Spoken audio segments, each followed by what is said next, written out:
இந்த வீடியோல பாத்தீங்கன்னா அந்த பையனுக்கு வந்து வேக்சின் வந்து பண்றாங்க. அந்த பையன் வழியில வந்து கத்துறான். வேக்சின் பண்ணும்போது பொண்ணுங்களை விட பசங்களுக்கு ஏன் பெயின் அதிகமா இருக்கு? வேக்சினுக்கு பின்னாடி இருக்க அந்த ஒரு பேசிக் சயின்ஸ் என்ன? அது வந்து சேவிங் பண்றோம்னா அந்த மேல வந்து முடி இருக்குங்களே, அந்த மேல தோலுக்கு மேல உள்ள முடி மட்டும் தான் நம்ம சேவிங் பண்ணும்போது ட்ரிம் பண்ணும்போது வெட்டோம்.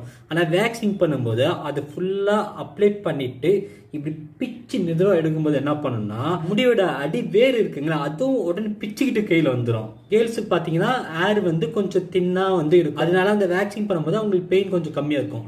பாய்ஸுக்கு பாத்தீங்கன்னா முடி கொஞ்சம் அடர்த்தியா கொஞ்சம் தடியா இருக்கும் அந்த முடியோட அடர்த்தி வந்து.